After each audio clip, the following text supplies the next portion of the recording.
So welcome Vaishali, welcome everybody for this session. This is the third session on high yield concepts and MCQs for biochemistry. And for anyone who is attending my session for the first time, I'm Dr. Abhishek, your mentor for biochemistry at Unacademy. And whenever we have time, whenever we are free, apart from taking the plus classes, we'd like to come on either YouTube or on Unacademy special classes to give free, sessions to all of the students who are preparing for NITPG so that they can learn the most important concepts, practice previous year questions, and the latest pattern questions for free. So I'm Dr. Abhishek, your mentor for biochemistry. For anyone who is joining Unacademy channel for the first time, I would simply request you to make sure that you subscribe to the channel and hit the bell icon, because not only me, almost 40 different educators come every month live on this platform. Some may come for two sessions, five sessions, and we all discuss the latest topic here on an academy channel. So make sure that you subscribe and hit the bell icon. And if you have already attended my earlier sessions, then I think I have a right to ask you to give this video a thumbs up, right?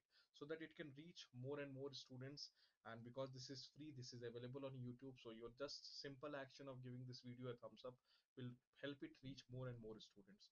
So let's start with the MCQ. Before we start, the sponsors for this session, Unacademy, there are a few announcements for this, for this session. First, there is a NEET PG seasons batch which has started, which is going to start. Okay, and this is primarily for those students who had to appear for NEET PG this year, but because the NEET PG is postponed, so there's huge chance that they may fall in their preparation. Okay, their continuity may break. So this is a NEET PG seasons batch which is focusing primarily on the MCQs and high yield concepts. For anyone who wants to join this batch, I'll tell you how to join is towards the end of this session. And then there is a target next batch for anyone who is preparing to prepare for next year. And next year, it might not be NEET, it will be next. So there is a huge pattern difference between the NEET and the next. So that pattern difference is taken care in this next batch for next 22. There's a special batch for second year student. A lot of second year students are joining Unacademy for live sessions, so we have created a special batch for them. And in this batch, the main advantage is, again, the voice is low. Okay, yeah, is the voice better? Just let me know if the voice is better. Is the voice better now? Or I think now it will be better, right? So there was some setting issue. So this is for my second year students. Okay, and you know uh, the the main focus of this batch is that you should be prepared for your prof examination, and as well as you should have the extra knowledge to clear your PG entrance examination. So many second year students keep telling, sir, how to prepare in second year, or what should we do differently in second year. This simple batch can help you navigate your PG entrance examination right from second year.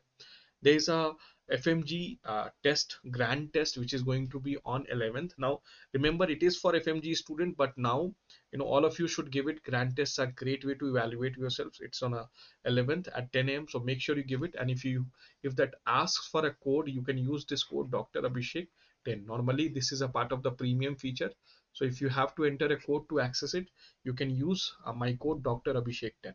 So this is the first question for today. Now is it okay? Just give me a heads up if the voice is okay now. Tina, Arjun, Vaishali, is the voice okay now? Okay.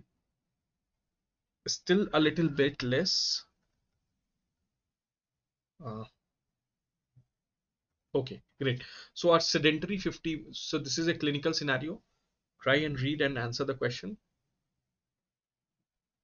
A sedentary 50-year-old man weighing 80 kgs requires a physical examination. He denies any health problem, so there is no health problem.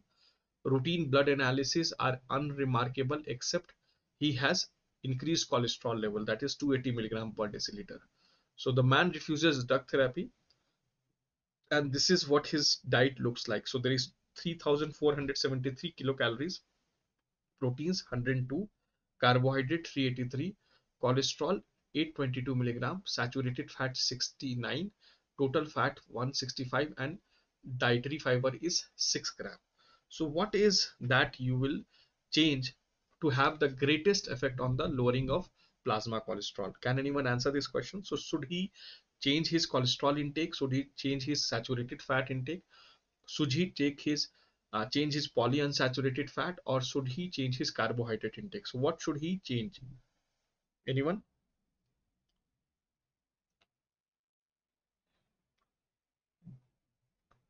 So what should he change so that there is a maximum impact on his increased cholesterol level? So Tina is saying polyunsaturated fat. Remember, Tina, polyunsaturated fat are always good. Okay, they will never increase in cholesterol. Anyone else wants to answer this question? This is a very important question, and these are the latest trend questions which you can. So Salugna Roy says B, Artika says C. Anyone else? Anyone going for A, cholesterol? He should reduce his cholesterol in the intake because primarily his cholesterol is increased. Anyone? So Ganesh also says B. So if you see, the major problem in this person is his high calorie intake. Okay, and probably his proteins is good because 80 kg, you know, 0.8 to 1.2, so it is in that range. Even carbohydrate is okay. So here is the problem. Okay, so his total fat intake is actually more, and saturated fat is yeah. The cholesterol, even though the number looks great, but it is only 0.8 gram. Okay, so primarily our aim is to reduce the kilocalories. Okay, so when we are planning to reduce the kilocalorie, there is no option to reduce the total fat. They have not given the total fat, so either I have to reduce the saturated or unsaturated. So among that I will try to reduce the saturated fat, because unsaturated fat, they are very good, they are essential fats and they are very important. Okay, so what we will do is, if there was an option of total fat, yes, I would have gone for total fat reduction, because this almost is equal to 1650 kilocalories. Okay, huge amount of kilocalories. But because there is no option to reduce our, there's no option of total fat given, so I will go for saturated fat.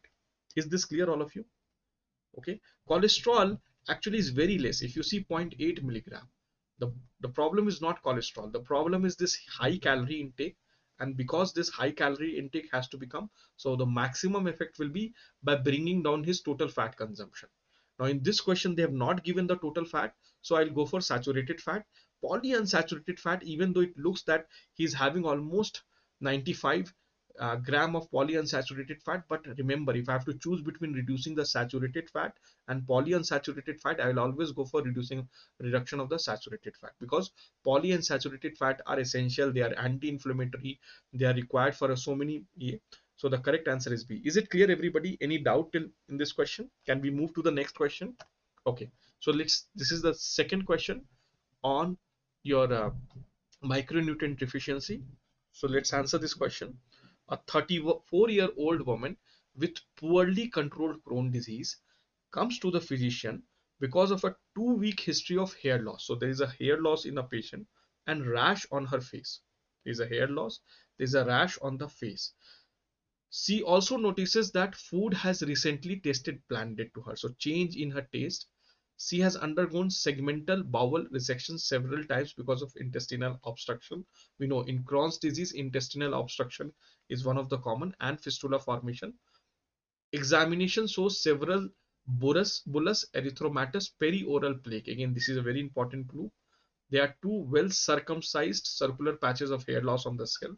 So which of the following is most likely the cause of this condition?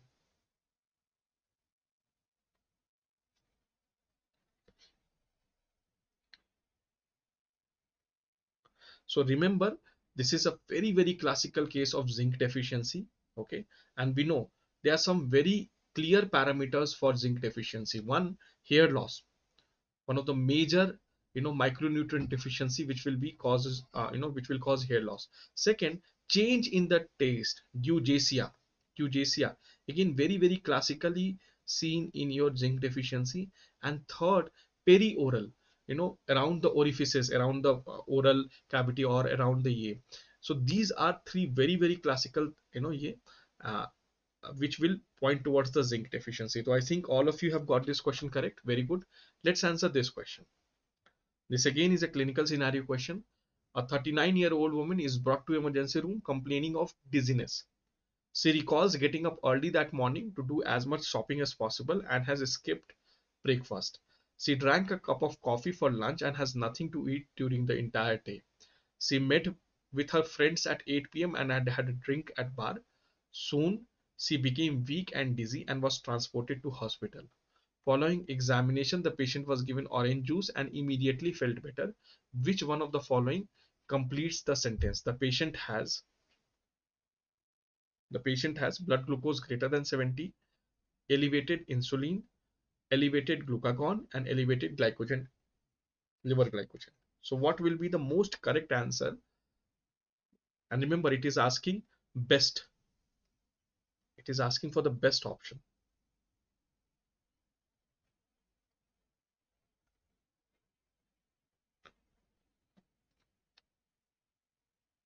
So Roy is saying C, Nitu is saying D.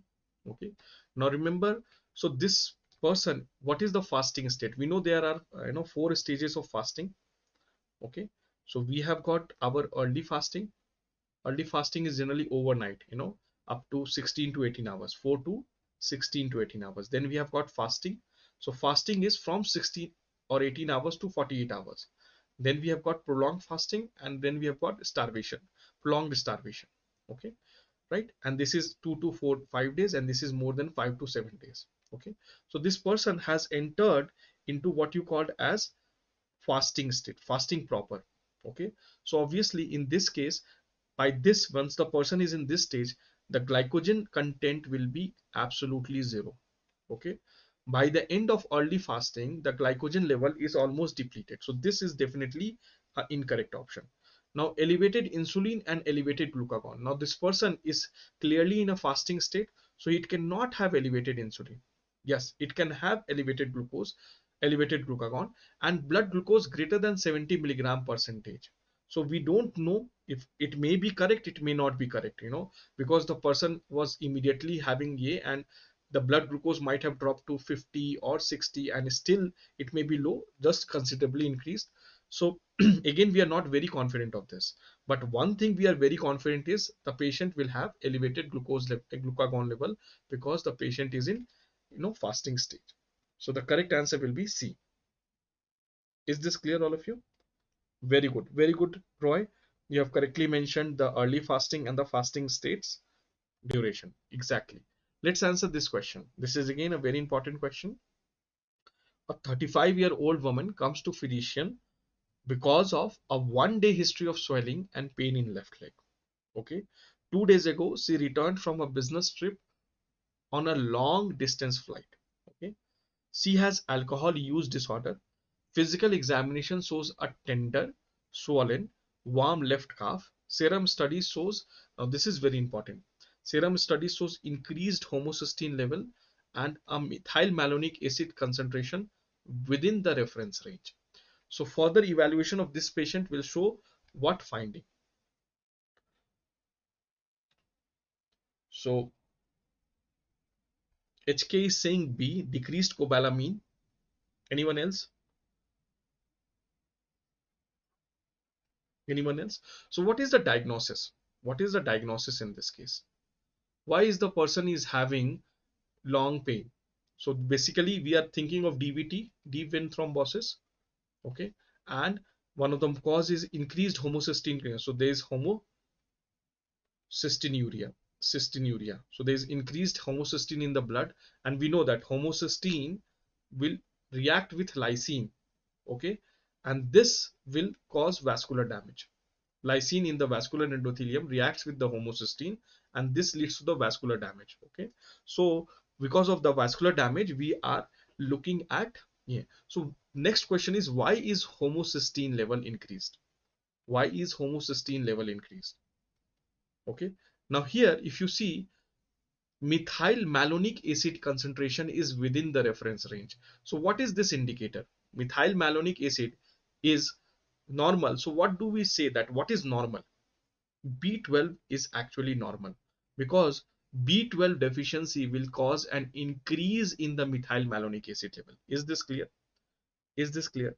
So this is definitely wrong, because if there was a methyl malonic acid level is in normal, so cobalamin cannot be decreased. Now let's look at this option, increased fibrinogen. Now we know that DVT, the fibrinogen will not be increased, the fibrin will be increased. Okay, so this again is wrong. The next is decreased folate concentration. Yes, folate concentration, we know that when this homocysteine is converted into methionine, two vitamins are required, B12 and folic acid. Okay, here if B12 is normal, then obviously if folic acid is decreased, then also the homocysteine level will increase. Okay, is this clear? So in this case, the most probable reason is decrease in folate concentration, and this can be related to her, alcohol use disorder, because such people generally will have very less consumption of, uh, uh, food which are good in folate, like, green vegetables and those foods. Okay, animal kingdom will not have a lot of folate. It is primarily present in the plant kingdom. So people with alcohol use disorder may be decrease in folic acid. So this is one of the best answer. Is this clear, all of you? The correct answer, very good, Yamini, very good. So all of you are clear why the correct answer will be increased pyridoxine concentration. Okay, it will be primarily presenting as neuropathy, but nothing like this. Is this clear, all of you? Excellent. Let's answer this question. A 6-year-old girl is brought to emergency department because of abdominal pain, vomiting, fatigue for last 4 hours. Over past months, she has a 4 kg weight loss, increased thrust, increased urinary frequency, and examination shows dry mucous membrane, decreased skin turgor, hyperventilation with a fruity odor. Okay, lab study shows a very high level of glucose and acetoacetate in urine. Which of the following is the most likely inheritance pattern for this patient condition? So what will be the inheritance pattern? So what is the diagnosis in this case? Can anyone write the diagnosis in this case? Anyone? What is the diagnosis in this case? What is the diagnosis in this case? Anyone? Yes, basically diabetic ketoacidosis. Okay, and probably this patient is suffering from type 1 diabetes. Okay, type 1 diabetes. Now we know that it is not mitochondrial, there is no, it is basically a polygenic. Okay, multiple genes basically, lead to the causation of type 1 diabetes. You will learn more about the inheritance pattern in pathology, but remember, diabetes type 1 is a polygenic inheritance. Okay, it's not even imprinted. So the correct answer is polygenic inheritance. Okay, which of the following is the enzymatic marker for mitochondria? Which of the following is the enzymatic marker for mitochondria? Let's answer this question. Which of the following is the enzymatic marker for mitochondria? Is it adenyl cyclase? Is it glucose 6 phosphate, acid phosphate, or ATP synthase? Let's answer this question.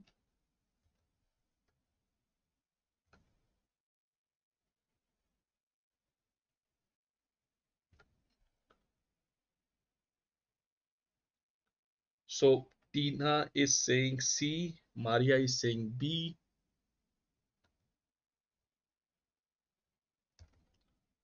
So can anyone tell me where is this adenyl cyclase found? Adenyl cyclase, which organ it is found? So you remember, it is basically, important information of those, cyclic AMP and all. So this will be present primarily in plasma membrane. This will be primarily present in plasma membrane. Glucose 6 phosphate, where it is present, we know that it is a very good indicator of endoplasmic reticulum. Okay, glucose 6 phosphatase. Acid phosphatase, can anyone tell me where it is present? Acid phosphatase, this is primarily present in your lysosome. And ATP synthase, this is the most important marker for mitochondria. Okay, so the correct answer here is only 4. Only ATP synthase among all the options given is the best indicator for your mitochondrial life. Okay, so very important, what are the marker enzymes for cell organelle? So for plasma membrane, it is 5 nucleotidase, adenyl cyclase, and sodium potassium ATPase. For endoplasmic reticulum, it is glucose 6 phosphatase. For Golgi apparatus, it is galactosyl transferase. For mitochondria, it is ATP synthase, and for lysosome, it is acid phosphatase. So all these are very important markers. You have to remember it for exam. Let's answer this question. Uh, 2710 gram male newborn is delivered at 38 weeks of gestation to a 26-year-old gravida to para. The pregnancy, labor, delivery were uncomplicated. Breastfeeding is initiated. Which of the following supplement is most important to prevent a potentially life-threatening condition in this patient? So very quick to answer, Sugna. I think all of you know that vitamin K, and vitamin K reserves of a newborn is very low. And very importantly, vitamin K, the major source is the gut microorganisms, and their gut is sterile. So again, the gut microorganisms are not present. So vitamin K. So all the children immediately after they are born, especially children who are underweight, especially children who are premature, they all will get a vitamin K. Here you can see a slightly underweight side. So we know what are the deficiency symptoms of vitamin K. We can have hemorrhagic disease of newborn. So it will present like this. You will have ecchymotic passage on the dependent part. And in adults, you can have basically post mucous membrane hemorrhage, post-traumatic internal bleeding and all that. So there is a prolongation of PT time and clotting time. And so this is about the vitamin K deficiency. Let's answer this question. The red line in the graph shows which kind of enzyme inhibition. The red line in the graph shows which kind of enzyme inhibition. The red line in the graph. So what we are seeing in the graph, we can see that the Vmax is remaining the same. So it's a reversible inhibition. Remember, whenever Vmax is same, we are talking about a reversible inhibition. Whenever Vmax is decreased, we are looking at an irreversible inhibition. Okay, and Vmax cannot be increased in any kind of inhibition. Now let's look at the Km. Now Km also is increasing. Okay, so basically Km is increasing. Again, we can have both competitive and allosteric inhibition, because in both of the inhibition, the Km increases and Vmax. So this is ruled out. This is ruled out. So how will you say it is competitive or allosteric? Anyone? How will you decide it is competitive or allosteric? So I I used remember in non-competitive, the Km remains the same. Km is same. Okay, and the Vmax comes down. Vmax will come down. Why? Because it is an irreversible inhibition. Similarly, suicide inhibition is an irreversible inhibition. In any irreversible inhibition, the Vmax will come down. In any reversible inhibition, the Vmax will remain the same. So because the Vmax is same here, we know that these two possibilities are ruled out. But both of these will have the same Vmax and the Km will increase. So how will we decide? Exactly, Tina. Very good. Because if you see this curve, this is an hyperbolic curve. What is an hyperbolic curve? This is an hyperbolic curve. Okay. And for allosteric inhibition, you will not have an hyperbolic curve. You will have an S-shaped curve. Okay. You will have an S-shaped curve. So here you can see both normal as well as here it's an hyperbolic curve. So we are looking at a competitive inhibition. So B will be the correct answer. Excellent. So let's look at this question. This is a very easy question. Highest mobility on electrophoresis is shown by which of the following? VLDL, chylomicron, LDL and SDL, which will show the highest mobility on electrophoresis. The highest mobility on electrophoresis is shown by which of the following? Is it VLDL, is it chylomicron, is it LDL or is it SDL? So remember, when we have to talk about electrophoresis, mobility on electrophoresis, we always know it is charge to mass ratio. So whichever will be more charged will move fastest, and whichever will have the less size will move the fastest. So which is the largest? So let me arrange this chylomicron. Okay, chylomicron. Then we have got chylomicron remnant. We have got VLDL. We have got IDL. We have got LDL, and we have got SDL. Okay, so which is the largest? So size actually decreases. So size will, the highest will be chylomicron and the SDL will be the smallest size. Okay, now let's talk about the lipid content. Lipid content also decreases. So the maximum lipid will be in chylomicron, SDL will have minimum lipid. When we talk about protein content will increase. When we talk about protein content, On this side we are talking about increase. So chylomicron will have minimal protein content, SDL will have maximum protein content. And what does this translate into? So this will be least charged and this will be maximum charged. So when we talk about electrophoresis, this has the smallest size and this has the largest charge. So this will move the fastest in electrophoretic mobility. Is this clear, all of you? Is this clear? Why? Because SDL is the smallest, so anything which is small will move fast, and this also has more charge because the protein content is more. Is this clear, all of you? Can you remember this, all of you? Excellent. Let's look at this question. A 4-month-old boy is brought to emergency department by his mother because of lethargy and vomiting since he woke 1 hour ago. The mother says the last breastfed the previous evening and slept throughout the night for the first time. His family recently immigrated from Bolivia. His temperature is a little increased. Physical examination shows dry mucous membrane, enlarged red tonsils. Okay, and when you see a glucose level which is reduced. We see AST/ALT slightly increased. We see ammonia level being increased, and we see ketone bodies which is lower than normal. So, what is the most likely deficiency in the patient? What is the most likely deficiency in the patient? What is the most likely deficiency in the patient?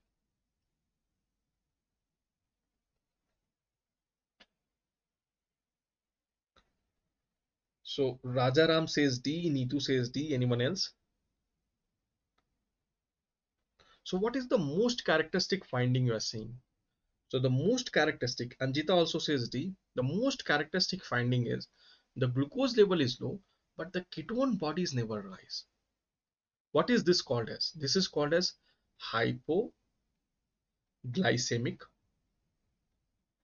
hypoketotic.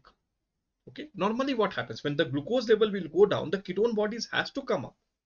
Okay, right? So but there is this condition which is called as hypoglycemic hypoketotic condition, which is primarily when there is a problem in beta oxidation of fatty acid. Okay, beta oxidation, any disorder of beta oxidation either in the carnitine transport system or this medium chain acyl CoA dehydrogenase, because this medium chain fatty acids will not be broken. Any beta oxidation disorders, okay, will present as hypoglycemic hypoketotic disorder.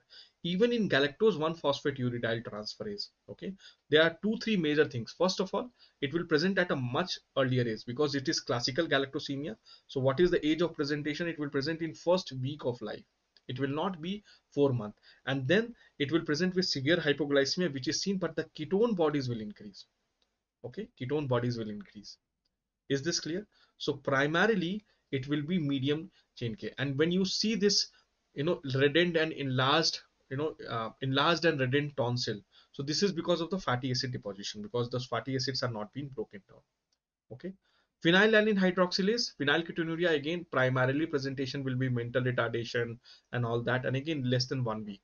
Okay, and this is much later in life, around 2 to 3 years, and the main presentation will be all the storage disorder symptoms. So the best option here is medium chain acyl CoA dehydrogenase. Is it clear? This is not Refsum's disorder. In Refsum's disorder you will have multitude of this, and the primary thing will be there will be increased in phytanic acid. There will be retinitis pigmentosa, dry scaly skins, ichthyos, there will be so many symptoms. Okay, and in Refsum's disorder, basically there is a problem in alpha oxidation, not in beta oxidation. Okay, in alpha oxidation. So Refsum disorder, we will have a case maybe tomorrow again at the same time. So is it clear, all of you, why the best answer is beta? And the clue was here. The glucose is low, but the ketone bodies is not rising. Yes, there is no other symptom like dermatitis, and Refsum disorder presents pretty late, because what happens primarily in Refsum disorder, your branch chain fatty acids is not metabolized. And what is the source of branch chain fatty acid? Primarily your plant based foods. Okay, excellent. So this brings us towards the end, and this was a question I told you that every day I'll take one of the questions from one of the students who personally have messaged me. So this is Dr. Ashutosh from UCMS Delhi. and he is actually working as a JR there, and he says how to balance work and study.